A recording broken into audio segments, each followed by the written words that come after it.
சகோதரிகளே, அன்பு இளைஞர்களே, இளம்பெண்களே, அன்பு ஞான பிள்ளைகளே, உங்கள் அனைவருக்கும் அன்பு தந்தை அருட்தந்தை பங்கு தந்தை அடைக்கலராஜ் சார்பாகவும், மண்ணின் மைந்தர் அருட்தந்தை ஜோசப் சார்பாகவும், ஏழுப்பட்டியிலிருந்து நமக்காக ஜெபிக்க வந்திருக்கின்ற அன்பு தந்தை பாக்கியம் அவர்களின் சார்பாகவும், அனைத்து அருட்சகோதரின் சார்பாகவும், நமது ஊரின் பாதுகாவலியான புதுமைகள் புரியும் புனித மகதல மரியாவுடைய பெருவிழா நல்வாழ்த்துக்களை அன்போடு தெரிவித்துக் கொள்கின்றேன். Happy feast, happy feast. பிரியமானவர்களே, இந்த நாளிலே நாம் மகதல மரியாவின் 3 முகங்களை பார்க்க இருக்கின்றோம்.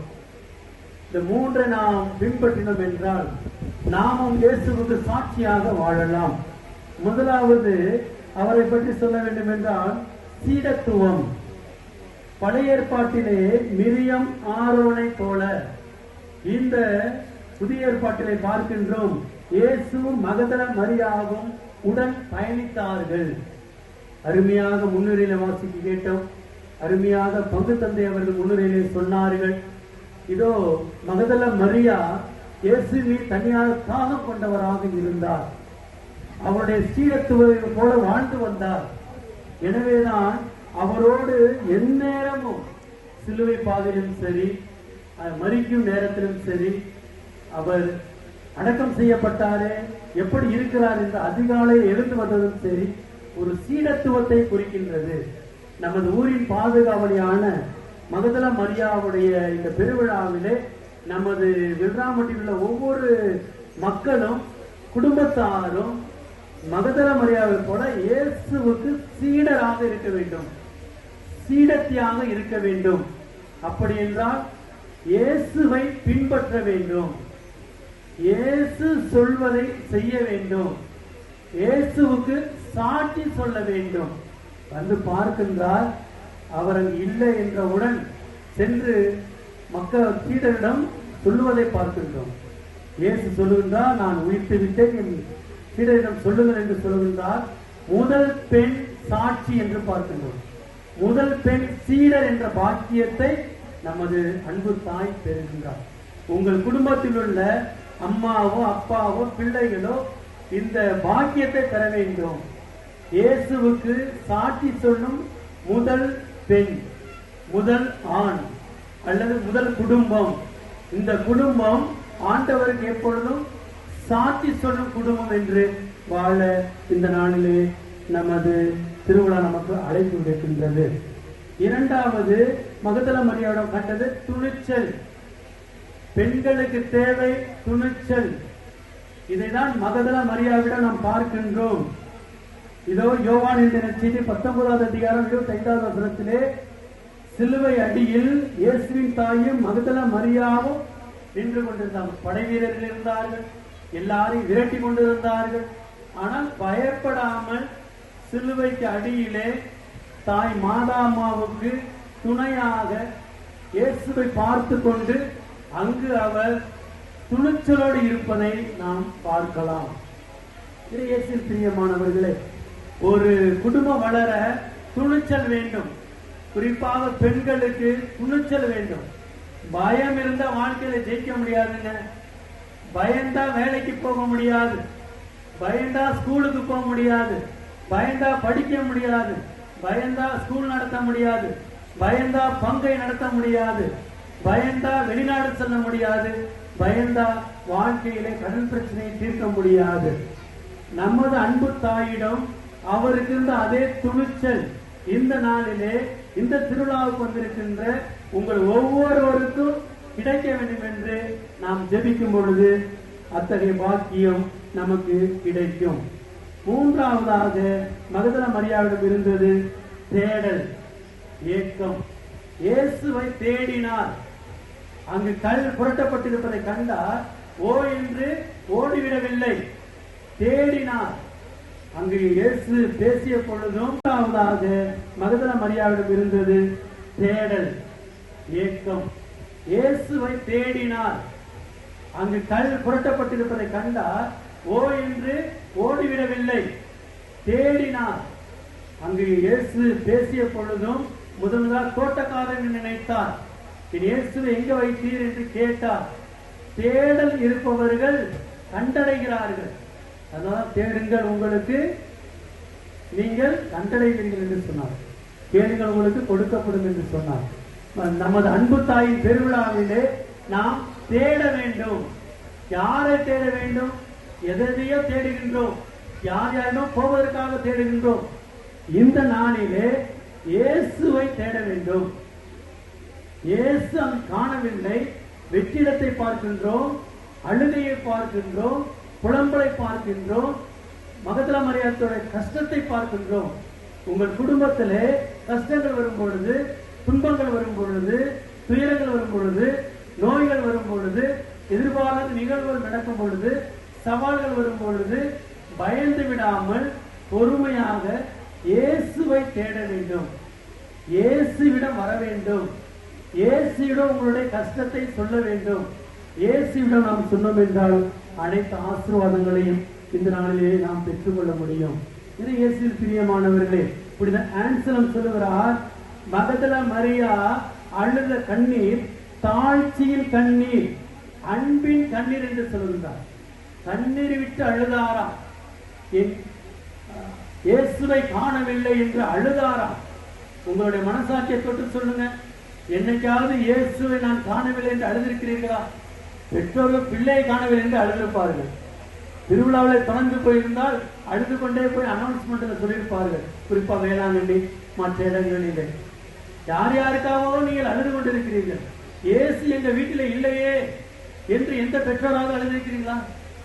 பிள்ளைகள் செல்போனுக்கு அடிமையாக இருக்கிறார்களே, இயேசு அவரிடம் இல்லையே, பாவம் செய்கிறார்களே, தவறு செய்கிறார்களே, சொன்ன பேச்சு கேட்க மாட்டேங்கிறாங்களே, இயேசு என் பிள்ளைகளின் மகனிடம் இல்லையே யாராவது ஒப்பாரி வச்சிருக்கீங்களா? என் மகளிடம் இயேசு இல்லையே, எப்படி இவர் ஜெபிக்க போகிறார், எப்படி வாழ்க்கையில முன்னேற போகிறார், இயேசு இல்லாவிட்டால் தோண்டு போய் விடுவாரே, இந்த உலகம் ஏதாவது செய்து விடுவேன் என்று அழுதிருக்கிறீர்களா? அன்பின் கண்ணீரை ஆண்டவரிடம் ஒப்புக்கொடுங்கள். பழைய ஏற்பாட்டிலே பார்க்கின்றோம், உங்களுடைய கண்ணீர் ஒவ்வொன்றும் தோற்பையில் வானதூதர் சேர்த்து வைக்கின்றார், கடவுளிடம் ஒப்படைக்கின்றார். யார் யார் காலிலே விழுந்து அழுகின்றோம், யார் யாருக்காகவோ அழுகின்றோம். இந்த திருவிழாவிலே சிறப்பாக உங்களிடம் இயேசு இல்லை என்றால், இதோ இந்த தேர்பவனியிலே தாய் வரும் பொழுது, அம்மா என்னை பாரம்மா, என் குடும்பத்தில் இயேசு இல்லை, நீ அழுதது போல நானும் மனம் விட்டு அழுகிறேன், உள்ளுக்குள்ளே புலங்குகிறேன், என்னை ஆசீர்வதியும், என் பிள்ளைக்கு இயேசுவை கண்டுபிடித்து தாரும், என் பிள்ளை இயேசுவை தேட வரம் தாரும் என்று நீங்கள் கேட்கும் பொழுது அந்த கண்ணீர் தாட்சியின் கண்ணீராக, அன்பின் கண்ணீராக மாறும். உங்கள் பிள்ளைகள் இயேசுவை கண்டடைவார்கள். இயேசுவை உங்கள் குடும்பம், உங்கள் பிள்ளைகள் கண்டுபிடித்து விட்டார்கள் என்றால் உங்களின் வளர்ச்சியை யாரும் தடுக்க முடியாது. இரண்டாவதாக திருத்தந்தை பெரிய கிரகோரியார் மகதல மரியா பற்றி சொல்கிறார். அவருடைய சாட்சி இரக்கத்தின் சாட்சி, முதல் சாட்சி, மீட்பின் சாட்சி என்று சொல்லுகின்றார்.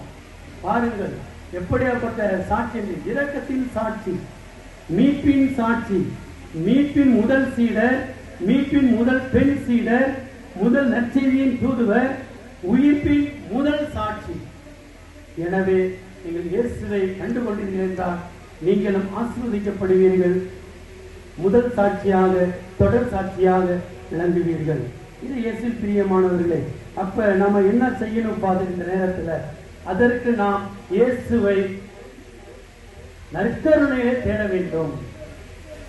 நற்கருணையை தேடி இயேசுவை கண்டடைய வேண்டும். நம்முடைய முன்னாள் மேனாள் திருத்தந்தை 16ஆம் பெனடிக்ட் முதலாக 2005ஆம் ஆண்டு திருத்தந்தையாக பதவியேற்றவுடன் ஒரு 100-150 பேருக்கு புதுநன்மை கொடுத்தாராம். அப்பொழுது அவர்களை பார்த்து கேட்டாராம், இயேசு முதலாக உங்கள் இதயத்திலே வரப்போகின்றார், என்ன உரையாடல் நீங்கள் அவரிடம் பேசுவீர்கள், என்ன டயலாக் நீங்கள் பேசுவீர்கள் என்று கேட்டாராம். அப்பொழுது ஒவ்வொருத்தரும் ஒவ்வொன்று சொன்னார்களாம். அப்பொழுது அவர் சொன்னாராம், நான் சிறு வயதிலே இயேசு என்னை தேடி வந்த பொழுது, முதலாக வந்த பொழுது நான் சொன்ன வார்த்தை என்னவென்றால், stay with me Jesus for ever, என்னோடு எந்நாளும் தங்கும் இயேசுவை என்று ஜெபித்தேன் என்று சொன்னாராம். இந்த திருவிழாவிலே இதோ ஆண்டவர் நற்கருணையில் இருந்து வரவிருக்கின்றார். இதோ இந்த நாளிலே உங்களுக்கு திருவிழா பரிசாக ஆண்டவர் சொல்லுவது இரட்டிப்பான நன்மையை தருவேன் என்று சொல்லுகிறார். வந்திருக்கின்ற நீங்கள், தந்தை அவர்கள் அருமையாக பங்கு தந்தை சொன்னார்கள், வெறுமையாக செல்ல மாட்டீர்கள், இருமடங்கான ஆசீர்வாதத்தை பெற்று செல்ல இருக்கிறீர்கள், இரட்டிப்பான நன்மையை பெற்று செல்ல இருக்கிறீர்கள். எனவே இந்த நன்மையை பெற்று வரும் பொழுது நீங்கள் இந்த நாளிலே stay with me Jesus for ever and ever, என்னாலும் என்னோடு தங்கி இருந்தருளும். ஆண்டவர் இந்த ஆண்டு முழுவதும் என்னோடு தங்கி இருந்தருளும். இந்த திருவிழா முதல் வருகின்ற திருவிழா வரை என்னை விட்டு விலகாதேயும், என்னோடு தங்கி இருந்து என்று ஜெபியுங்கள். உங்களுக்கு கட்டாயம் ஆண்டவர் ஆசி வழங்குவார், உங்களுடைய விருப்பத்தை நிறைவேற்றுவார், உங்களை தப்பிவிப்பார், உங்களை தோளில் சுமப்பார், உங்களுக்கு வழிகாட்டுவார், உங்களுக்கு துணையாய் இருப்பார். இரண்டாவதாக குழந்தை தரிசனமாக ஒரு தடவை ஆண்டவர் காட்சி கொடுக்கும் பொழுது சொல்லுவார், கேட்பார், ஆண்டவரின் வாழ்நாள் எல்லாம் நன்மை உள்ளவராக இருக்க நான் என்ன செய்ய வேண்டும் என்று கேட்பார். அப்பொழுது இயேசு அவர்கள் காட்சி கொடுத்து சொல்லுவார், ஒரே ஒரு திருப்பலியாவது பங்கெடு என்று சொல்லுவார். இயேசுவை திருப்பலியிலே நீங்கள் தேடி வாருங்கள். திருப்பலியிலே இயேசு உயிரோடு எழுந்து வருகின்றார். திருப்பலியிலே அதிசயம் நடக்கின்றது, திருப்பலியிலே அற்புதம் நடக்கின்றது. திருப்பலியிலே குறிப்பாக திருப்பலி கருத்துக்கள் எழுதி வைக்கும் பொழுது அதற்கு பரிபூர்ண கேட்கும் பொழுது அந்த கண்ணீர் தாட்சியின் கண்ணீராக, அன்பின் கண்ணீராக மாறும். உங்கள் பிள்ளைகள் இயேசுவை கண்டடைவார்கள். இயேசுவை உங்கள் குடும்பம், உங்கள் பிள்ளைகள் கண்டுபிடித்து விட்டார்கள் என்றால் உங்களின் வளர்ச்சியை யாரும் தடுக்க முடியாது. இரண்டாவதாக திருத்தந்தை பெரிய கிரகோரியார் மகதல மரியா பற்றி சொல்கிறார். அவருடைய சாட்சி இரக்கத்தின் சாட்சி, முதல் சாட்சி, மீட்பின் சாட்சி என்று சொல்லுகின்றார். பாருங்கள் எப்படியாப்பட்ட சாட்சி என்று. இரக்கத்தின் சாட்சி, மீட்பின் சாட்சி, மீட்பின் முதல் சீடர், மீட்பின் முதல் பெண் சீடர், முதல் நற்செய்தியின் தூதுவர், உயிர்ப்பின் முதல் சாட்சி. எனவே நீங்கள் இயேசுவை கண்டுகொண்டீர்கள் என்றால் நீங்களும் ஆசீர்வதிக்கப்படுவீர்கள். முதல் சாட்சியாக, தொடர் சாட்சியாக விளங்குவீர்கள். இது இயேசு பிரியமானவர்களே. அப்ப நம்ம என்ன செய்யணும் பாருங்க இந்த நேரத்துல? அதற்கு நாம் இயேசுவை நற்கருணையை தேட வேண்டும். நற்கருணையை தேடி இயேசுவை கண்டடைய வேண்டும். நம்முடைய முன்னாள் மேனாள் திருத்தந்தை 16ஆம் பெனடிக்ட் முதலாக 2005ஆம் ஆண்டு திருத்தந்தையாக பதவியேற்றவுடன் ஒரு 100-150 பேருக்கு புதுநன்மை கொடுத்தாராம். அப்பொழுது அவர்களை பார்த்து கேட்டாராம், இயேசு முதலாக உங்கள் இதயத்திலே வரப்போகின்றார், என்ன உரையாடல் நீங்கள் அவரிடம் பேசுவீர்கள், என்ன டயலாக் நீங்கள் பேசுவீர்கள் என்று கேட்டாராம். அப்பொழுது ஒவ்வொருத்தரும் ஒவ்வொன்று சொன்னார்களாம். அப்பொழுது அவர் சொன்னாராம், நான் சிறு வயதிலே இயேசு என்னை தேடி வந்த பொழுது, முதலாக வந்த பொழுது நான் சொன்ன வார்த்தை என்னவென்றால், stay with me Jesus forever, என்னோடு எந்நாளும் தங்கும் இயேசுவை என்று ஜெபித்தேன் என்று சொன்னாராம். இந்த திருவிழாவிலே இதோ ஆண்டவர் நற்கருணையில் இருந்து வரவிருக்கின்றார். இதோ இந்த நாளிலே உங்களுக்கு திருவிழா பரிசாக ஆண்டவர் சொல்லுவது இரட்டிப்பான நன்மையை தருவேன் என்று சொல்லுகிறார். வந்திருக்கின்ற நீங்கள், தந்தை அவர்கள் அருமையாக பங்கு தந்தை சொன்னார்கள், வெறுமையாக செல்ல மாட்டீர்கள், இருமடங்கான ஆசீர்வாதத்தை பெற்று செல்ல இருக்கிறீர்கள், இரட்டிப்பான நன்மையை பெற்று செல்ல இருக்கிறீர்கள். எனவே இந்த நன்மையை பெற்று வரும் பொழுது நீங்கள் இந்த நாளிலே stay with me Jesus for ever and ever, என்னாலும் என்னோடு தங்கி இருந்தருளும். ஆண்டவர் இந்த ஆண்டு முழுவதும் என்னோடு தங்கி இருந்தருளும். இந்த திருவிழா முதல் வருகின்ற திருவிழா வரை என்னை விட்டு விலகாதேயும், என்னோடு தங்கி இருந்து ஜெபியுங்கள். உங்களுக்கு கட்டாயம் ஆண்டவர் ஆசி வழங்குவார், உங்களுடைய விருப்பத்தை நிறைவேற்றுவார், உங்களை தப்பிவிப்பார், உங்களை தோளில் சுமப்பார், உங்களுக்கு வழிகாட்டுவார், உங்களுக்கு துணையாய் இருப்பார். இரண்டாவதாக குழந்தை தரிசனமாக ஒரு தடவை ஆண்டவர் காட்சி கொடுக்கும் பொழுது சொல்லுவார், கேட்பார், ஆண்டவரின் வாழ்நாள் எல்லாம் நன்மை உள்ளவராக இருக்க நான் என்ன செய்ய வேண்டும் என்று கேட்பார். அப்பொழுது இயேசு அவர்கள் காட்சி கொடுத்து சொல்லுவார், ஒரே ஒரு திருப்பலியாவது பங்கடி என்று சொல்லுவார். இயேசுவை திருப்பலியிலே நீங்கள் தேடி வாருங்கள். திருப்பலியிலே இயேசு உயிரோடு எழுந்து வருகின்றார். திருப்பலியிலே அதிசயம் நடக்கின்றது. திருப்பலியிலே அற்புதம் நடக்கின்றது. திருப்பலியிலே குறிப்பாக திருப்பலி கருத்துக்கள் எழுதி வைக்கும் பொழுது அதற்கு பரிபூர்ண பலன்கள் கிடைக்கிறது. நீங்க பார்த்தோம், நிறைய பேர் எழுதி வைத்திருக்கிறீர்கள். உங்களுக்கு மட்டுமல்ல, உங்களுடைய உறவினர்களுக்கு, நீங்கள் பிறந்த ஊருக்கு, உங்களுக்கு தெரிந்தவர்களுக்கு எல்லாருக்கும் நீங்கள் எழுதி வைத்திருக்கிறீர்கள். அது திருப்பலி வழியாக ஆண்டவர் அருள் வரங்களை பொழிந்து தன்னை வெளிப்படுத்துகிறார். இறுதியாக கார்லோ அக்கதீஸ் என்ற இளம் புனிதரை நீங்கள் ஒருவேளை கேள்விப்பட்டிருக்கலாம். ரீசெண்டாக அருளாளர் பட்டத்தை திருத்தந்தை அவர்கள் கொடுத்திருக்கிறார். என்ன கொடுத்திருக்கிறார் அவருக்கு? ஏன் அவர் கொடுத்தார் என்றால், அவர் காட்சி கொடுக்கும் பொழுது சொல்லுவார், கேட்பார், ஆண்டவரின் வாழ்நாள் எல்லாம் நன்மை உள்ளவராக இருக்க நான் என்ன செய்ய வேண்டும் என்று கேட்பார். அப்பொழுது இயேசு அவர்கள் காட்சி கொடுத்து சொல்லுவார், ஒரே ஒரு திருப்பலியாவது பங்கடி என்று சொல்லுவார். இயேசுவை திருப்பலியிலே நீங்கள் தேடி வாருங்கள். திருப்பலியிலே இயேசு உயிரோடு எழுந்து வருகின்றார். திருப்பலியிலே அதிசயம் நடக்கின்றது. திருப்பலியிலே அற்புதம் நடக்கின்றது. திருப்பலியிலே குறிப்பாக திருப்பலி கருத்துக்கள் எழுதி வைக்கும் பொழுது அதற்கு பரிபூர்ண பலன்கள் கிடைக்கிறது. நீங்க பார்த்தோம், நிறைய பேர் எழுதி வைத்திருக்கிறீர்கள். உங்களுக்கு மட்டுமல்ல, உங்களுடைய உறவினர்களுக்கு, நீங்கள் பிறந்த ஊருக்கு, உங்களுக்கு தெரிந்தவர்களுக்கு எல்லாருக்கும் நீங்கள் எழுதி வைத்திருக்கிறீர்கள். அது திருப்பலி வழியாக ஆண்டவர் அருள் வரங்களை பொழிந்து தன்னை வெளிப்படுத்துகிறார். இறுதியாக கார்லோ அக்கதீஸ் என்ற இளம் புனிதரை நீங்கள் ஒருவேளை கேள்விப்பட்டிருக்கலாம். ரீசெண்டாக அருளாளர் பட்டத்தை திருத்தந்தை அவர்கள் கொடுத்திருக்கிறார். என்ன கொடுத்திருக்கிறார் அவருக்கு? ஏன் அவர் கொடுத்தார் என்றால், அவர் 15 வயதிலேயே இறந்து விட்டார். கேன்சர்னால் இறந்து விட்டார். அவருக்கு அருளாளர் பட்டம் கொடுத்திருக்கிறார். அப்படி அவர் என்ன செய்தார்? அவர் பெற்ற தாயிடம் reporters, journalist, TV reporters, news paper reporters பேட்டி எடுக்கிறார்கள். உங்க சின்ன வயசுல உங்க பையனுக்கு அருளாளர் பட்டம் கொடுத்திருக்கிறாங்க, உங்க பையனை எப்படி வளர்த்தீங்க,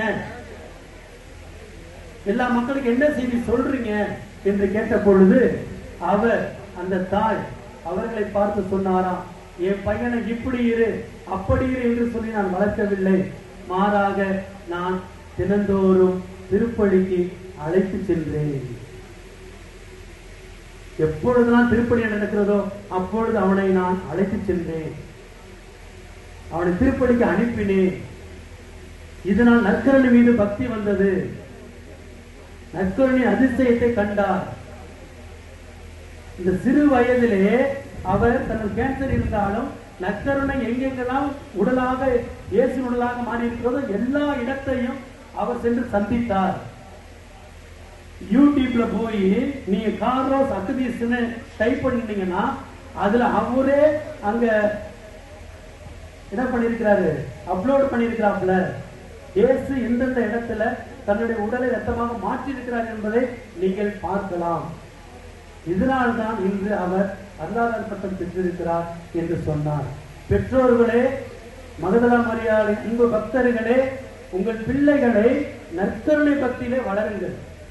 வீட்டிலே டிவி பார்க்க விட்டுவிட்டு நீங்கள் திருப்பலிக்கு வருகின்றீர்கள், அவர்களை டியூஷன் அனுப்பிவிட்டு திருப்பலிக்கு வருகிறீர்கள், நீங்கள் ஆசீர்வதிக்கப்படுவீர்கள், பிள்ளைகள் எப்படி என்று தெரியாது. எனவே திருப்பலிக்கு அழைத்து வாருங்கள். அவர்கள் மனமாற்றம் அடைவார்கள், உருமாற்றம் பெறுவார்கள். உயிர்த்த இயேசுவை திருப்பலியிலே, அப்பத்திலே அவர்கள் கண்டடைவார்கள். எனவே இயேசு பிரியமானவர்களே, சிறப்பாக இந்த நாளிலே நாம் அனைவரும் ஜெபிப்போம். அருமையாக திருவிழாவை கொண்டாடி கொண்டிருக்கின்றீர்கள். அருமையான ஏற்பாடு. ஒவ்வொரு திருப்பலிக்கு முன்னுரையிலிருந்து இன்னும் மங்கள ஆரத்தி, அந்த மங்கள ஆரத்தி கூட ஜோடித்திருப்பது, சிறப்பாக பாடல் பாடுவது, முதல் வாசகம் முன்னுரை முதல் வாசகம், இரண்டாம் வாசகம் முன்னுரை இரண்டாம் வாசகம் மன்றாட்டு இருக்கிறது. அருமையான தயாரிப்பு. இதை பங்கை போல தயாரிப்பு செய்திருக்கிறீர்கள். உங்களை ஆண்டவர் நிறைவாக ஆசீர்வதிப்பார். உங்கள் அனைவருக்கும் வாழ்த்துக்களையும் பாராட்டுதலையும் தந்தையர்கள் சார்பாக தெரிவித்துக் கொள்கின்றேன். கட்டாயம் இந்த வருஷம் இரட்டிப்பான நன்மையை நீங்கள் பெற்றுக் கொள்வீர்கள். கேளுங்கள், உங்களுக்கு கொடுக்கப்படும். இந்த நாளிலே திருவிழா பரிசாக மகதல மரியா வழியாக இரட்டிப்பான நன்மையை பெற்றுக் கொள்ளுங்கள். இறுதியாக எலியாவிடமிருந்து 2 மடங்கான ஆவி என் மீது தங்கட்டும் என்று சொன்னார். அவருக்கு அதை கொடுத்தார், பெற்றுக்கொண்டார் 2 மடங்கான ஆவியை. எலியா 7 அதிசயம் செய்தார், எலிசா 14 அதிசயம் செய்தார். அதே போல யோபு 2 மடங்காக பெற்றுக்கொண்டார். இந்த நாளிலே திருப்பதிக்கிற உங்களுக்கு உங்கள் பிள்ளைகளுக்கு 2 மடங்கான ஆவி இறங்குவதாக, இரட்டிப்பான நன்மையை பெற்றுக் கொள்வீர்களாக, தலை நிமிர்ந்து நிறுத்தீர்களாக. வந்திருக்கின்ற உங்கள் அனைவரையும் ஆண்டவர் இயேசு மகதல மரியா வழியாக ஆசீர்வதிப்பாராக, அதிசயங்களை செய்வாராக. இதற்காக இந்த திருப்பலியை ஜெபிப்போம். ஆமென்.